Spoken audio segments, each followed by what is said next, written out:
මොකක්ද ඔක? ඔය මොකක්ද ඔයාගේ? අඩේ අලුත් බ්‍රා එක මෙන්න බලන්න. අලුත් ඔබටත් අවශ්‍ය නම් නම්බර එක වැඩි නම්බර එක. 77.58. අම්මේ. ඒ. ආගේ නම්බරයක් දෙන්න. අපේ මේ බලන්නකෝ මේ වැඩි නම්බර එක කිව්වේ මම පස්සේ. බ්‍රා ඉල්ලලා කෝල් ගත්තාම අපේ. බ්‍රා ඉල්ලලා මේ එන්න බලන්න ෆැෂන් එක පොඩ්ඩක් ළඟට එන්න බලන්න.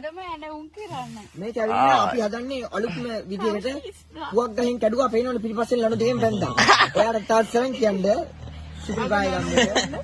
හරිද ඌ මේ වැඩි ගන්න නැහැ. ඕවර ගණන් ගන්නේ කවුද? ලනුවයි පුවක් අට්ටයි අරන් එන්න බොඩිය මං අද. ඔව්.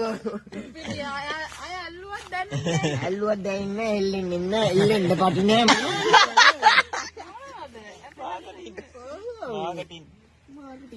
අදම විකුණන අදම එන උන් කරන්නේ. ඔව්නේ ඔයාගේ ෂොප් එක කොහෙද තියෙන්නේ බොඩි? ගාන කීයද? වැඩි ගානක් නැහැ රුපියල් 500කට වගේ දෙන්න. අම්මට සීවි. අම්මට සිරියේ දැන් ගස් වල තියෙන පොල් ලතුද මොනවද ඒවා? මේක ඇවිල්ලා පුවක් පිටි. පුවක් පිත්ත.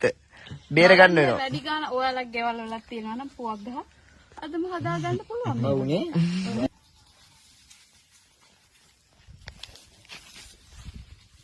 මේ මාළු වලට මොකද කරන්නේ? බ්ලොග් එකක් වයි කරමු මේක දැන් වෙන කරන්න දෙයක් නැහැ. මාළු මොනවද මේ අඟුරුනේ තියෙන්නේ මාළුවෙක් නැහැ මෙතන. අනේ මාළුව හැංගිලාද කොහෙද? අඟුරු තියෙනවා ගණන් ගන්න. ඔය මාළු අල්ලගත්තේ දියේ ගෙලෙන්න ගිහිල්ලා. උඹ බේර ගන්න කියලා අත වෙනවද? මට අත වෙනවා. මේ මිනිහා මාර කට්ටක් කාලා ඉන්නේ.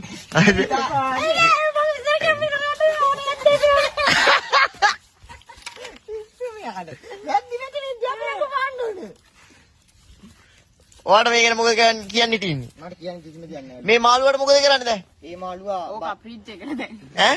යකෝ වැද්දිට කොහෙන්ද දීපිසද? පිස්සු මෙයාට. ෆ්‍රිජ් එකට දාලා පස්සේ ඈ. බත් කාද? හොඳට හිටියොත් දෙනවා කිව්වා නේද? මේක ඉල්ලන්න බෑ රද්දිගේ. අම්මට සිරියේ මෙච්චර වෙලා මාළුව අල්ලන් ඇවිල්ලා වැව වටේ ගියා ඔයා දන්නේ මේ මාළුව. බයික් එල්ල උස්සන් ජීවිතේ දන්නවනේ. ඒක වීඩියෝ කරන්නේ.